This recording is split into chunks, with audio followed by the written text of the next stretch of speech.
Ce chiot, il est dédié, les Naama Bat Merav. Ok, si on peut prier pour elle. Amash, Refouach Lema. Refouach Lema à tout le monde et tous ceux qui veulent des Shidduchim, Bezat Hashem, qui veut se marier, qui veut avoir de l'argent, ce qu'il veut, ouais. Alors, on se situe au niveau de Shlomo Ameler, du roi Shlomo, donc c'est le fils de David Ameler. David Ameler, comme on rappelle, il s'est marié avec une femme qui s'appelle Bathsheba. On a expliqué l'histoire l'autre fois. Il a eu un enfant qui est décédé, et le deuxième s'appelle Shlomo. Hachem l'appelait Yedid Hachem.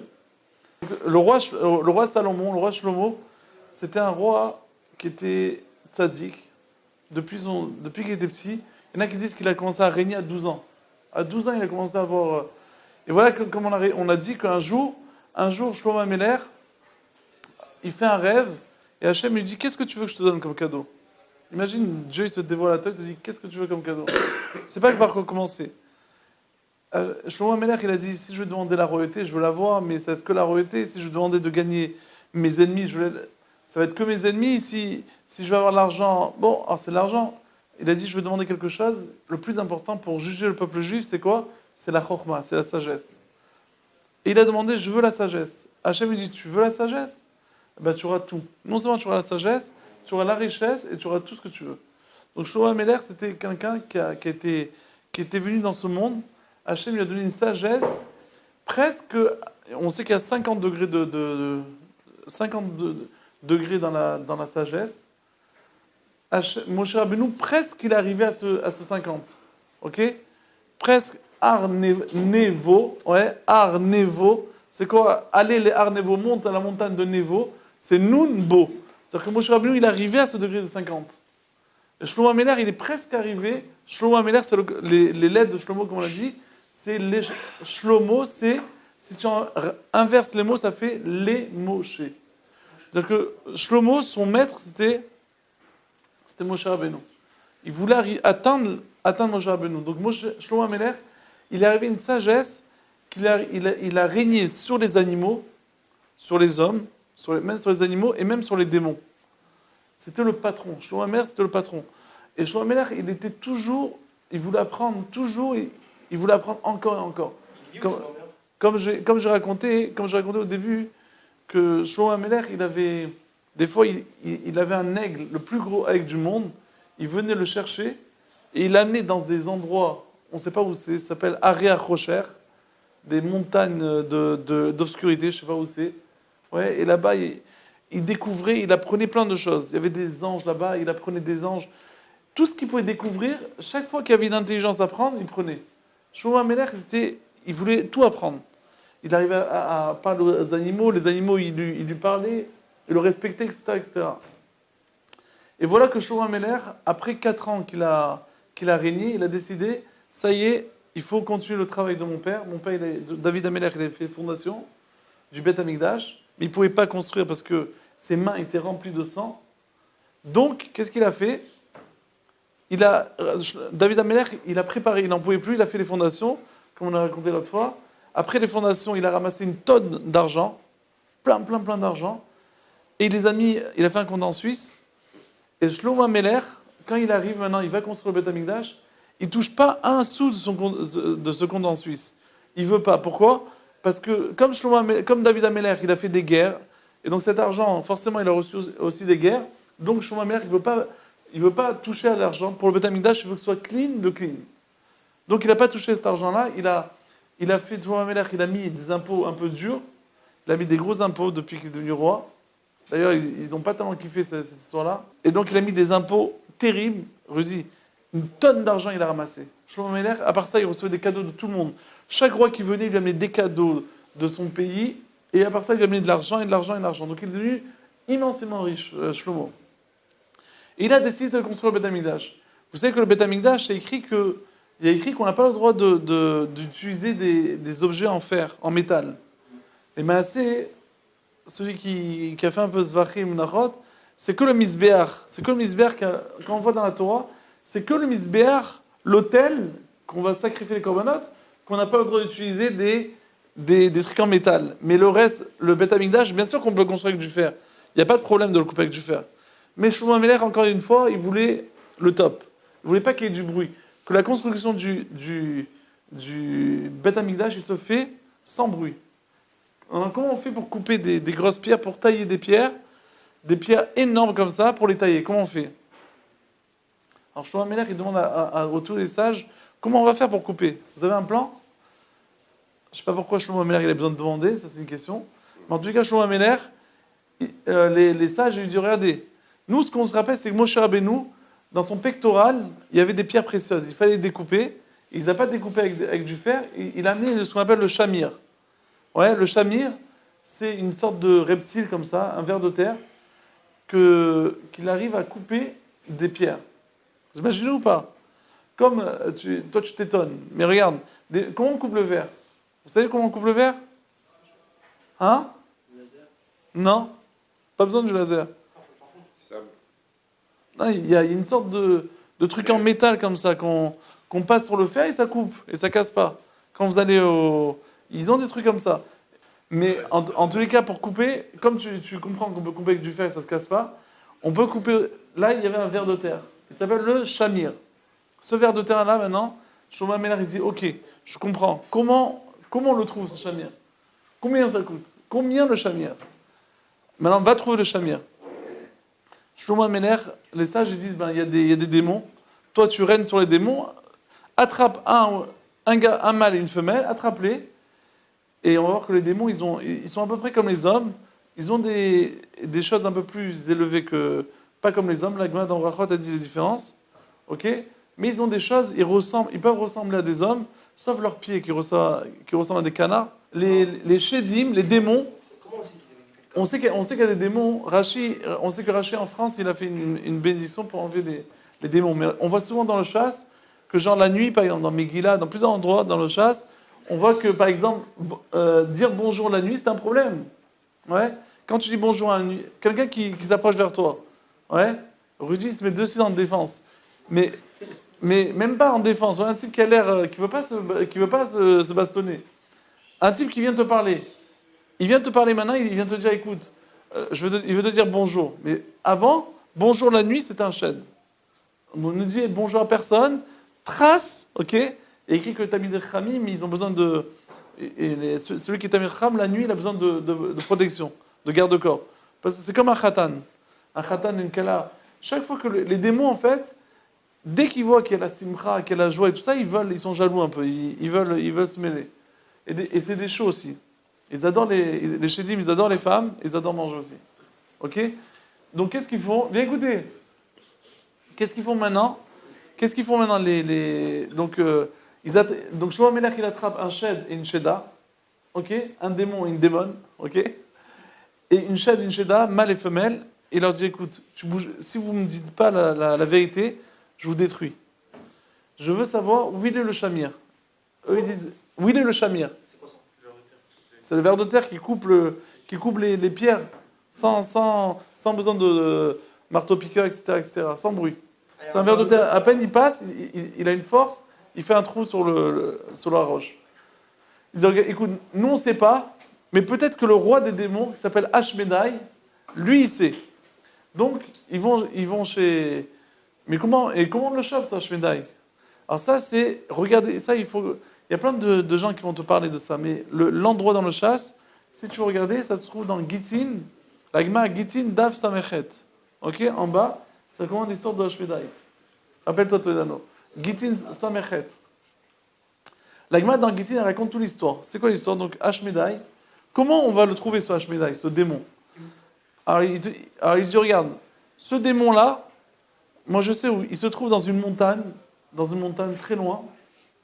Et si tu vas dans la montagne là-bas, il y a un puits, et ce démon-là, il boit que de ce puits-là. Et quand il va boire dans ce puits-là, après d'avoir bu, il met un gros rocher dessus, et il met son tampon. Comme ça, pour être sûr que personne n'a touché à son eau. Et après, il monte en haut, il étudie la Torah, après il descend en bas, il étudie. Il ne savait pas d'étudier, quoi. En haut, en bas, il s'éclate. Va là-bas, et tu essayes de l'attraper. Si tu arrives à l'attraper, il va te dire où il est le shamir. Donc, qu'est-ce qu'ils font? Maintenant, comment tu vas attraper un shed? Il a une force monumentale, ouais, très très fort. Comment tu vas attraper ce démon-là? Il dit, regarde, c'est facile. David Shlomo Amelech, avec son intelligence, il appelle son coéquipier qui s'appelle Benyahu Ben Yehoyada. C'était un super, il avait une intelligence, il n'était pas comme Shlomo, un Tamid Racham, il connaissait toute la Torah par cœur. Il cassait la glace pour se tremper en hiver, pour se tremper au mikvé, etc., etc. Donc il lui dit à Benyahu Ben Yehoyada, il lui donne des menottes en fer, ok, avec le nom de Dieu écrit. Il lui donne sa bague. Shlomo Amelech, il avait une bague avec le nom de Dieu gravé. Et il lui dit voilà, il lui donne des fûts de vin et il lui donne aussi comment ça s'appelle, du coton. Et il lui dit voilà, tu vas. Donc il va chez maintenant. Qu'est-ce qu'il fait ce Benyahu Ben Yehoyada? Il était super intelligent. Il creuse en dessous le puits quand il voit que le Shad il n'est pas là, quand il voit que le Shemida il n'est pas là, il creuse, il perce le trou d'eau. Donc il va en dessous le trou où il y a le puits là, il perce le trou du puits, donc il évacue tout l'eau, ok. Après il rebouche le trou. Donc maintenant il y a plus d'eau il y a plus rien dans le puits de Hashmedai, ok. Qu'est-ce qu'il fait maintenant? Il remonte un peu plus haut et il perce un autre trou, ouais. Et là-bas, donc le trou il va arriver maintenant grâce à ça, il pourra rentrer des choses dans le puits. Au lieu de rentrer de l'eau, il met du vin.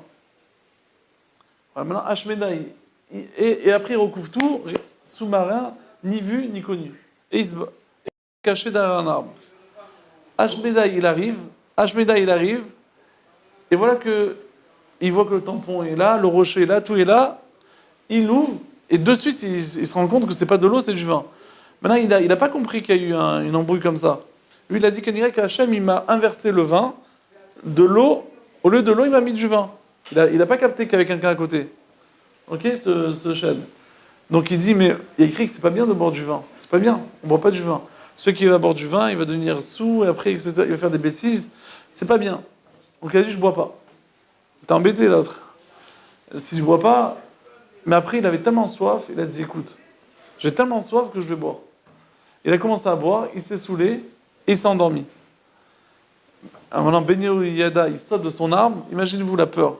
Je t'approche d'un chêne, même s'il s'endort, le type, tu t'approches pas, quoi. Ok, tu as peur. Il s'approche de lui, il lui met des menottes au cou et aux mains, et il attache. Et dès qu'il se réveille à Hashmedai, il voit qu'il est attaché. Maintenant, lui, il a une force terrible. En 2 secondes, il peut faire tout craquer. Ok, il a une force c'est un chêne, c'est un démon. Et il commence à bouger pour faire exploser tous les chênes. Et Benyahu Ben Yehoyada, il lui crie, il dit attention, il y a le nom d'Hachem. Si tu fais sauter la corde, tu effaces le nom d'Hachem. T'amuses pas à ça. Donc il était coincé, Hashmedai, il ne peut plus bouger. S'il casse la chaîne, il efface le nom d'Hachem. Donc il ne bouge pas, il dit qu'est-ce que tu me veux maintenant? Ben, le roi Salomon, il te veut. Tov, il commence à marcher. Et l'Agma, entre-temps, il raconte plein d'histoires. Il a frotté à peine un palmier, le palmier l'a fait tomber. Il a frotté une maison, il a fait tomber la maison. Il passe devant une petite cabane d'une veuve. Et la veuve, elle sort, elle dit attention, ne frotte pas ma cabane, sinon j'ai pas d'argent et tout ça, ne fais pas ça. Il a eu pitié, il a dit ok, il n'a pas fait. Après, il passe à côté Bon, il y a écrit qu'il s'est cassé un os à cause de ça, bon. Après, il continue. Il voit un khatan, une kala, avec la belle voiture, le khatan, la kala, ils sont tous heureux, qui vont se marier, ouais. Et il commence à pleurer. Il comprend pas, il comprend rien. Après, il voit un aveugle qui s'est perdu, il le remet dans la route. Après, il voit un sourd qui s'est perdu de chemin, il le remet sur la route. Et après, dernière histoire, il voit un type qui est chez le cordonnier, il dit je veux que tu me fasses des Weston qui durent 7 ans. Et il a rigolé.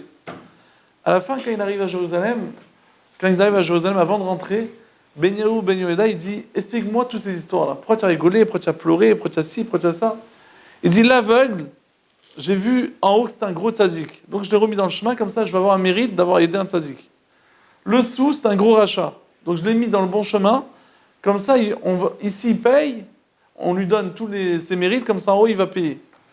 Après, le khatan et la kala, j'ai vu qu'ils sont heureux.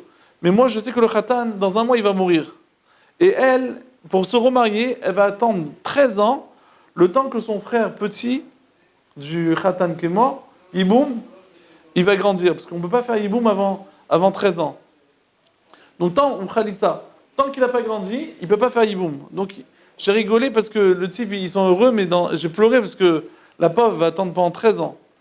Après, quand j'ai vu le type qui... Quand j'ai vu le cordonnier, là, le type qui demande au cordonnier une chaussure pour 7 ans, je sais qu'il ne va pas tenir le pauvre 7 jours. Dans 7 jours, il part et il veut pour 7 ans. À quoi il joue? Donc, Bekissou, il arrive devant le palais. Le roi de Salomon, avec son intelligence, il dit ne le faites pas rentrer avant 3 jours. Faites-le attendre. Le premier jour, il demande pourquoi le démon Ashmeda, il dit pourquoi il ne m'appelle pas Shlomo? Il m'a appelé, donc pourquoi il ne me fait pas venir? Il dit non, parce que le roi Salomon, il a bu hier soir, il est éclaté. Alors, il prend une brique, il met une brique sur une autre brique. Ils vont raconter à Shlomo il leur dit, vous savez que pourquoi il a mis une brique sur une autre? C'est un remède, c'est un parabole. Il veut nous expliquer que la solution pour guérir un type qui a bu beaucoup de vin, c'est lui donner un peu de vin, encore du vin. Donc ça guérit. Après, le deuxième jour, il dit pourquoi il ne m'appelle pas? Ah, parce que là, il a mangé, il a très mal au ventre. Il a pris la pierre, il a descendu, le démon. Il dit pourquoi? Il dit non, Shlomo il a dit, parce qu'il veut dire que genre, si on a mal au ventre, il faut manger un peu moins. Bref, Shlomo Amélar, il le fait rentrer. Quand Ashmeda, il voit Shlomo, il prend un bâton, il le mesure de 2 mètres, il le jette. Il dit, tu vois ce bâton-là, c'est 2 mètres. Un homme, on va le rentrer 2 mètres sur 2 mètres. Ok? Sa place, c'est 2 mètres sur 2 mètres. Toi, bientôt, il voulait lui faire une allusion, toi, bientôt, tu vas mourir, toi, Shlomo. Et tu as été le roi de tout le monde. Même de moi, ça ne suffisait pas. Tant que tu ne m'avais pas eu, tu n'étais pas content? Parce que Ashmeda, il pensait qu'il voulait... Shlomo, il l'a appelé pour le tuer. Shlomo, il dit, t'inquiète pas, je ne veux pas te tuer. Je t'ai juste amené... Ashmeda, c'est The Démon. Hein. Il dit, je t'ai juste amené, tu sais quoi, pourquoi? Je t'ai amené pour que tu me dises, vous voulez le shamir. On a besoin du shamir pour casser pour faire le Beth Amikdash. Je dis, il n'y a pas de problème. Je dis, moi, le shamir, je ne l'ai pas, que tu me veux maintenant. Tu sais, c'est qui a le shamir? C'est le roi des océans. Et le roi des océans, il le prête à la poule, ça s'appelle Tarnigol Abar, je ne sais pas si ça s'appelle. Hein? C'est la poule sauvage, je ne sais pas c'est quoi. C'est une grosse poule. Elle lui prête que à lui parce que son serment, quand il dit je l'emprunte, tu peux être sûr qu'il va lui ramener. C'est un vrai, quoi. C'est pas le type, il te fait un serment et après, le lendemain, il respecte pas. C'est le seul que vraiment, il respecte son serment. Et il lui a dit, mais qu'est-ce qu'elle fait la poule avec ce shamir? Eh ben, elle va dans des montagnes désertes, elle va sur des rochers immenses, elle fait tomber le shamir, il ouvre tous les gros rochers, et là-bas, la poule, après, elle met des graines dans ces rochers, entre les rochers, et ça fait pousser plein de forêts, et grâce à ça, elle se nourrit. Ok? Et après, elle reprend le shamir, elle le ramène à destination. Ok? Donc Ashmeda, il a dit, si tu veux le shamir, il faut aller il faut essayer de trouver cette poule-là. Il cherche une poule sauvage qui avait qui avait un nid. Écoutez l'intelligence. Shlomo Améler, il donne à ses conseillers, il leur donne une plaque de verre. Il dit, dès que vous allez voir le nid de ce coq-là, cette poule, vous mettez dès qu'il part de son nid pour aller chercher à manger, vous mettez sur le nid, vous mettez cette plaque de verre. Alors, vous savez que les oiseaux, ils pigent rien, ils ne voient pas le verre. Vous avez déjà vu des oiseaux qui foncent dans les fenêtres, les pauvres? Ils se prennent Une fois, j'avais des... Tu sais, toujours quand tu es jeune marié, tu as des enfants, tu connais ça? Tu achètes le petit aquarium, là, le poisson, après il sent pas bon, tu en as pas mal, tu le bases. Après, bon, tu leur fais un kiff, tu achètes des petits oiseaux, jusqu'à que les oiseaux, ils t'envoient de partout des plumes et des graines, ils te salissent toute la maison. Tu les bases, et après, tu achètes la dernière chose que tu achètes, dernière expérience, c'est quoi? Tu achètes le petit rat, là, comment ça s'appelle, là? Le petit hamster, là. Et l'autre fois, j'avais acheté un petit hamster et j'avais acheté un mâle et une femelle. Je te dis pas, après 1 mois, ils m'ont fait une 30aine de gosses. Bémet, non, je rigole pas.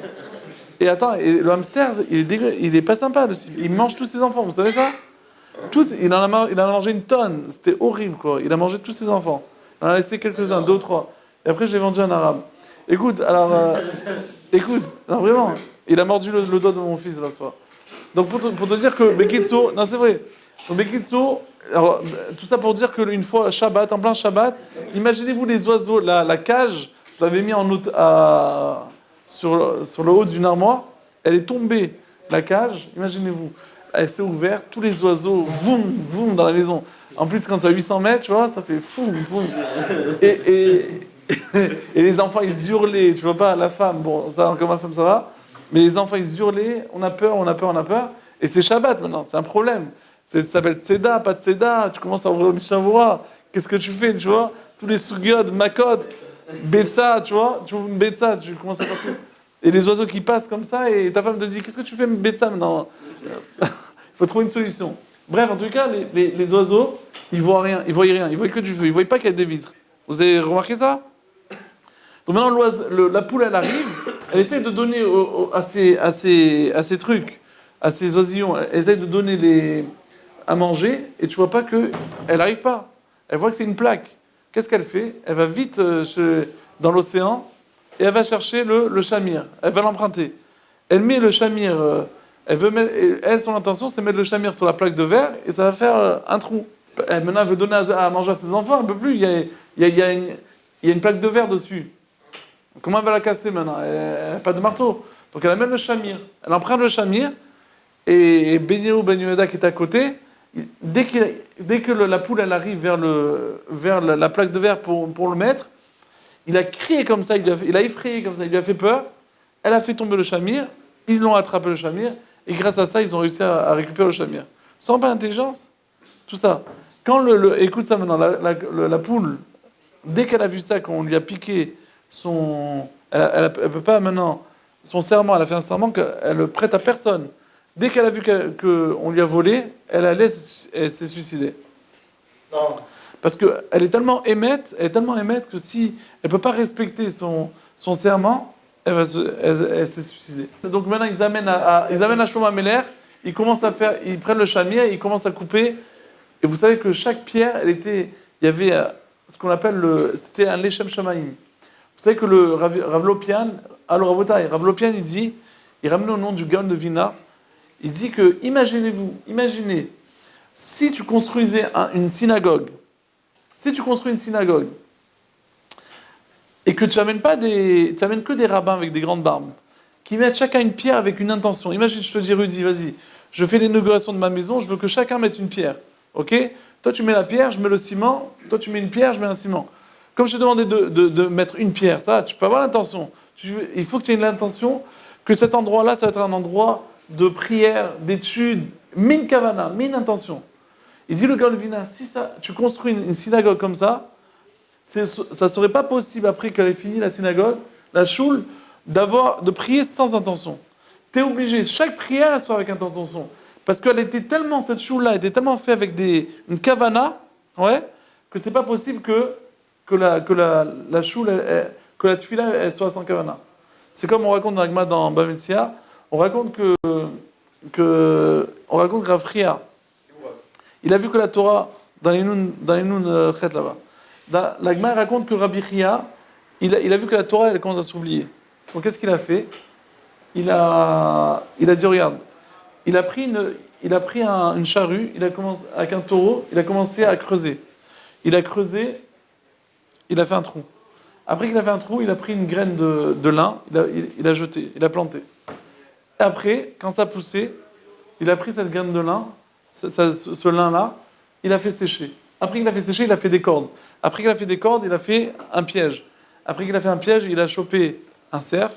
Après, il a fait la shrita. Après qu'il a fait la shrita, la viande, il a donné à des orphelins. Et la peau, il a écrit 5 livres. Chaque livre, il a donné à 5 élèves. Et comme ça, il leur apprenait la Torah. Alors, tous les commentaires, ils disent, il s'ennuie, Rafria. Il n'a rien à faire. Il n'a pas des enfants, il n'a pas une femme. Il n'a pas des enfants pour faire ça. Va au magasin, tu achètes tout prêt. Ils te vendent un clave bac, ils te vendent le clave déjà tout prêt. Je crois que les sofrim, ils vont faire ça.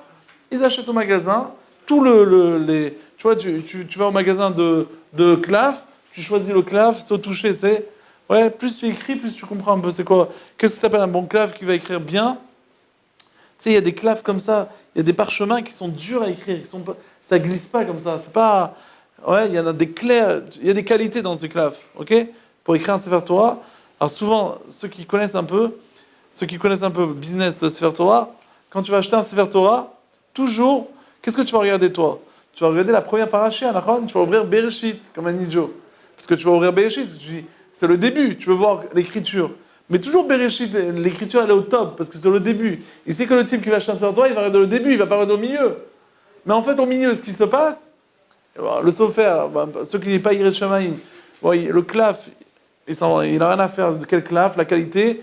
Peut-être qu'à la limite, c'est même pas son écriture, il n'avait pas le temps, il a dit je t'écris en un an, il appelle Rudy, dis-moi, tu t'ennuies là, tu n'as pas de commande, tu peux m'écrire 5 parachutes, ok, il n'y a pas de problème.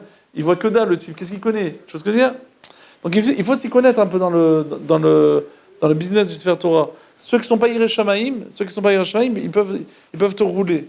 Bon, je dis pas que c'est assourd, quoi, ouais, mais c'est pas du émet, c'est pas du yachar. Il faut être droit dans la vie. Bref, ce que je t'entends dire maintenant. Donc Rav Chia, pourquoi il a fait ça? Pourquoi Rav Chia, il avait besoin de se prendre la tête? Parce qu'il a dit, comment je vais inculquer à ces enfants la Torah? Comment je vais leur inculquer en mettant, même dans la préparation, je vais leur mettre plein de Torah. Ouais. On raconte que sur Rav Steinman, l'histoire de Rav Steinman, je ne sais pas si vous la racontez Shabbat, je voulais lui raconter on raconte sur un élève, il disait, vous savez, la Torah, tout le monde me dit que dans la Torah, c'est un kiff. Écoute, dans la Torah, tout le monde me dit que la Torah, c'est un kiff. Moi, je kiffe pas. Moi, je kiffe 10 fois plus voir des films. Ok, je kiffe 10 fois plus faire du business. La Torah, c'est pas mon truc. Ok, on me dit que la Torah, c'est un kiff. Moi, j'ai pas de kiff. Alors, le père, il savait plus quoi faire. Il dit, bon, tu sais, mon fils, et le fils, il commençait à se rebeller. Tu connais l'histoire. Et voilà que il dit, son père lui dit, tu serais d'accord de venir chez Rav Steinman? Tu serais d'accord de venir chez Rav Steinman pour raconter ton histoire? Il dit oui, mais le fils il dit, mais comme je te parle, je parle à Rav Steinman. Ça s'appelle le plus grand rabbin du monde. Moi, rabbin ou pas rabbin, moi, ils sont tous les mêmes pour moi. Bon, ok, il lui dit, ok, pas de problème. Il va chez Rav Steinman, il dit, voilà, mon problème, j'ai pas de kiff dans la Gemara. La Gemara, on dit que c'est un kiff, moi, j'ai pas de kiff. Rav Steinman, il lui dit tout simplement avec sa gentillesse, il lui dit, regarde, est-ce que tu es d'accord que le miel, c'est quelque chose de doux? Il dit, bien sûr. Mais alors, tu peux aimer, tu peux ne pas aimer. Il y en a qui n'aiment pas le miel, ok? Ça ne veut pas dire que c'est pas doux. Il y en a qui n'aiment pas ce bonbon-là, parce que le miel, il a un goût spécial. Tu l'aimes ou tu l'aimes pas. Ouais, logiquement, les gens, ils aiment. Mais il y a des gens, j'ai vu des gens qui n'aiment pas le miel. Mais celui qui dit que le miel, il n'est pas doux, Rav Steinman, il dit, c'est quoi ce type-là? Il dit, un monsieur qui dit que le miel, il n'est pas doux, ouais, c'est un signe il doit avoir des herpès ou des boutons dans sa langue. Un Rav Steinman, il dit, tu entends ce que tu dis?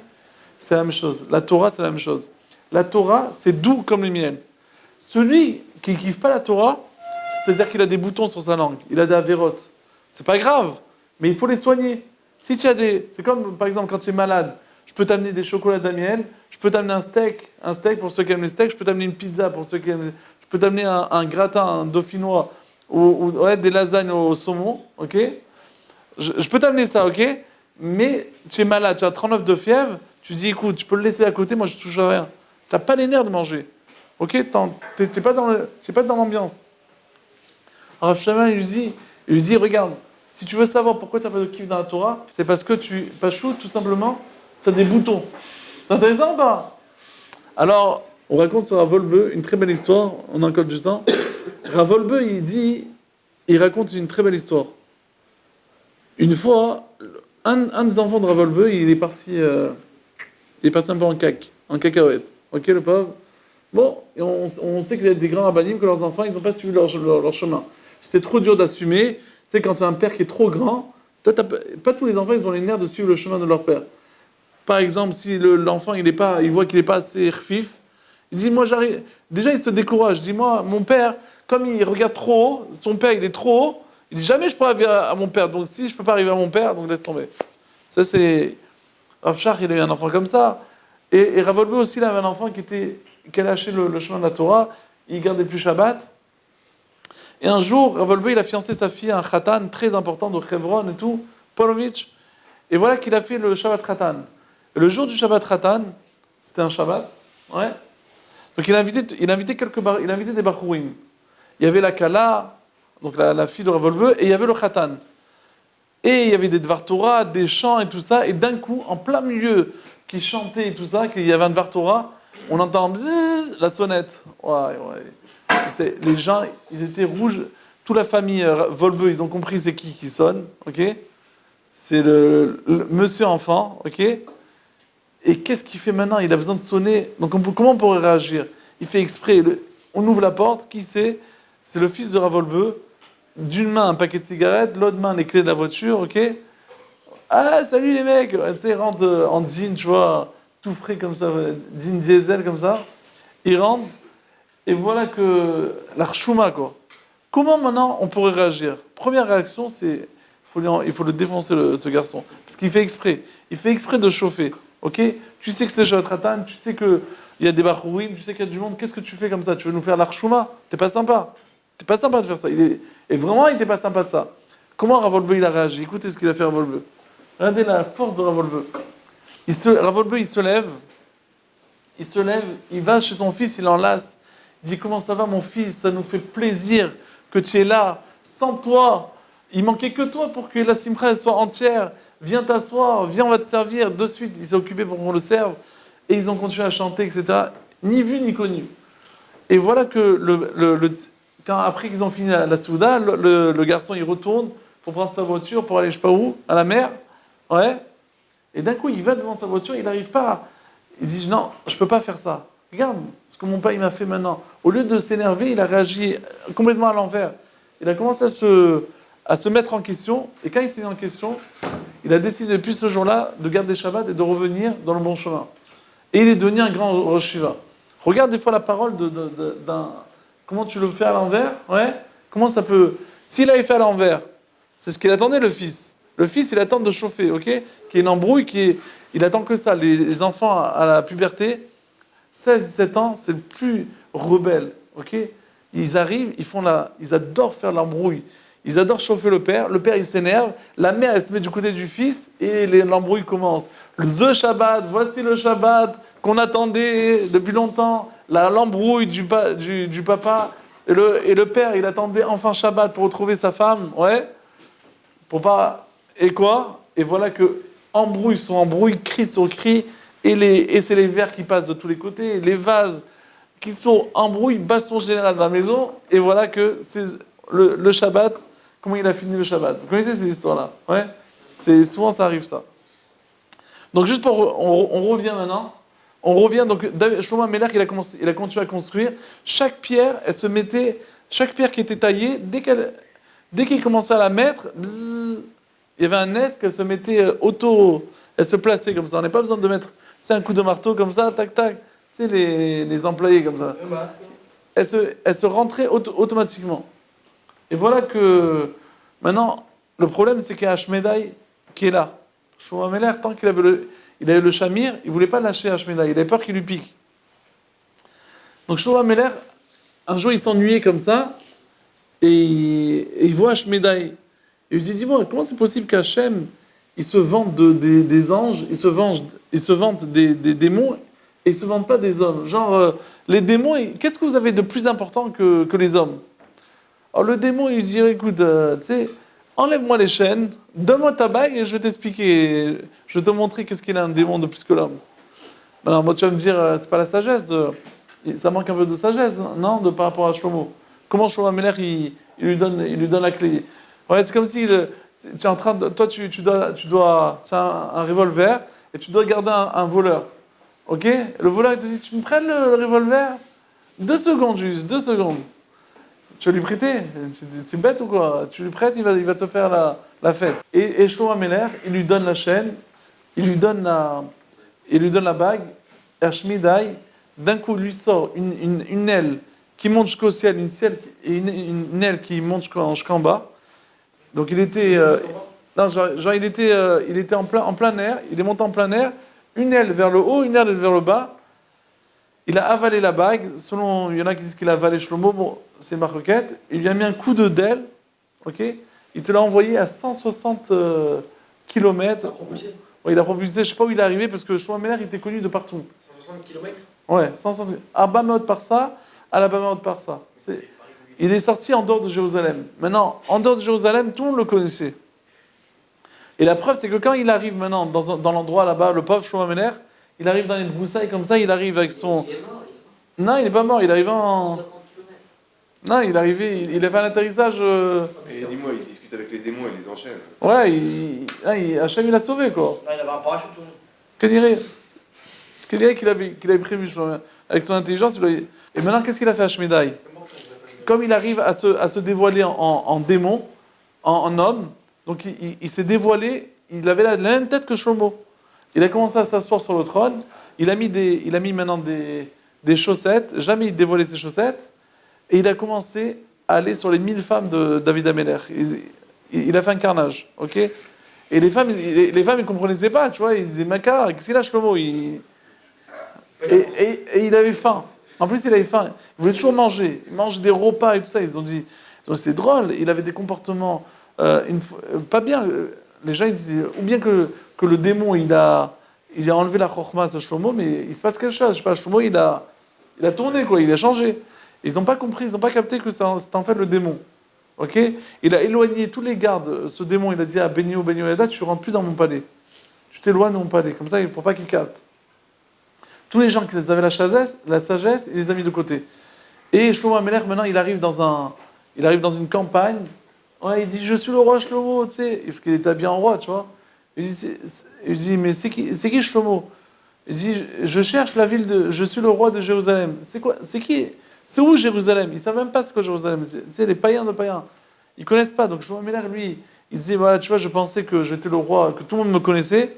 Je vois qu'il y a des gens qui ne me connaissent pas dans ce monde-là. De un. Et de deux, qu'est-ce que ça fait l'argent et les femmes et tout ça? Regarde, j'avais l'argent, les femmes, le kavod, tout ce que j'avais envie. La Torah, en une seconde, tout est parti. Pour Shlomo Ameler, il s'est remis en question. Il a eu un grand mashber. Il va chez les gens ils le basent. Il dit, il est fatigué, c'est le roi. Tout le monde le disait misken, tu vois. Imagine, demain, tu vas dans la rue, tu dis, tu sais, je suis le roi de Tibériade. Ils vont te dire, c'est un vrai fatigué, tu vois. Ou bien, je suis le président d'Israël. Tu vas à Paris, je suis Bibi Netanyahou. Même si tu le ressens, mais fatigué, il marcherait pas comme ça, Bibi Netanyahou, en plein dans le métro, ouais. Donc, ce démon-là, il a commencé à faire des carnages là-bas. Il maltraitait le Sanhédrin. Et Shlomo Ameler, lui, il marchait. À un moment, tous ses habits étaient déchirés. Il n'avait plus d'habits. Il marchait en caleçon, tu vois. Et donc, il y a des gens qui lui ont prêté des habits, qui ont donné un peu à manger. Il va dans une grande maison d'un riche. Il dit, peut-être que lui me connaît, tu vois. Sa femme, elle dit, là, c'est un mytho, tout ça. Après, il va chez un pauvre. Et il dit, je suis le roi Shlomo. Et le pauvre, il a commencé à le croire.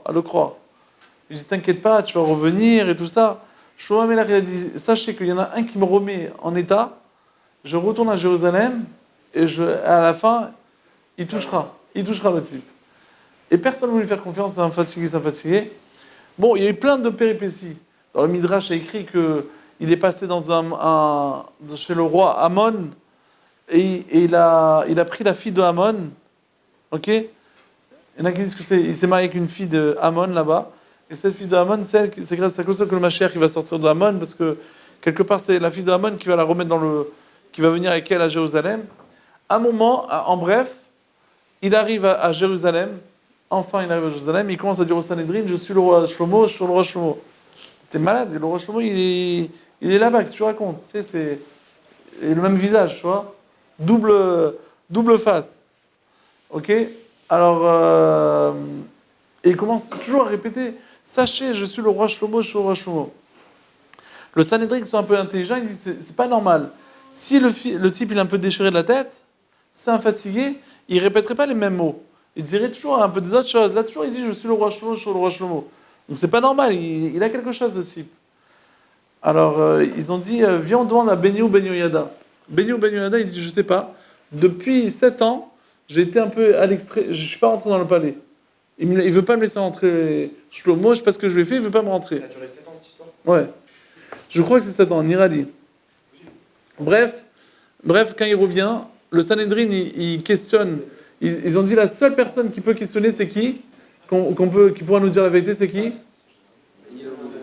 Non? À qui on demande quand on a un problème? À sa mère. à Bathsheba. Ils sont allés chez Bathsheba et ils voient que Bathsheba, elle pleure, elle est en pleurs. Il dit, qu'est-ce qui se passe, Bathsheba? Pourquoi tu en pleures? Et il dit, je sais pas, Shlomo, mon fils Shlomo, je sais pas, il a pété un câble. Je sens plus de Shlomo Améler, je sais pas ce qu'il a. C'est pas Shlomo Améler. Il demande toujours à manger, il maltraite le Sanhedrin, je sais pas ce qu'il fabrique. Même, il y a écrit dans la Gemara, dans Sanhedrin, qu'il a demandé à Bathsheba s'il voulait pas avoir une relation avec elle. Et c'était là l'histoire, là. Il s'est embrouillé tout ça, tu vois. Comme monsieur Dabal, ok? Avec le GPS. Alors, quoi? Bathsheba, c'est sa mère, ouais. Bah oui. C'est celle que Shlomo, il avait vu sur le toit, comme ça, il a craqué d'elle. Que David Améler, il a vu sur le toit, il a craqué d'elle. Après, il a fait tuer son mari, il a pris... Bon, j'avais tout expliqué c'est quoi l'histoire. En deux mots, juste pour finir. Donc, Shlomo Améler, en fin de compte, il dit à Ben Yehoyada, va voir ses pieds. Regardez, allez voir ses pieds, vous allez voir que j'ai raison. Il se pousse, ils ne veulent pas rentrer les gardes, il était très fort, il rentre, et il va voir, et il voit qu'il n'avait pas des pieds normaux. Et là, il a capté, il a dit, c'est vrai, c'est pas Shlomo. Shlomo Améler, il rentre avec tout le Sanhedrin dans le palais. Quand Shmeda, il a vu, il a eu peur, et il a disparu. Et Shlomo Améler, enfin, il a repris son royaume. Ils ont tous galéré, quoi. Shlomo Améler, avec toute sa force, toute son intelligence, Hachem, il voulait faire du moussa, il voulait dire, sache que dans la vie, te montre, et grâce à ça, Shlomo Améler, il a fait le livre de Kohelet, Evel Avalim, ça commence, Evel Avalim Amar Shlomo. C'est quoi Evel Avalim, comment on traduit? Toutes les vanités, très bien. Vous connaissez le Kohelet? Shira, Shiri, Machal et Shlomo, tu vois? Et après, il y a Kohelet, tous ces trucs-là, ça montre comment, c'est Shlomo Améler qui les a fait. Il a fait plein de paraboles, il a fait Michelet, il a fait des choses super puissantes. Shlomo Améler, il savait tout, surtout. La semaine prochaine, on parlera sur tous les jugements qu'il a fait à Shlomo Améler, tous les embrouilles qu'il a réussi à résoudre.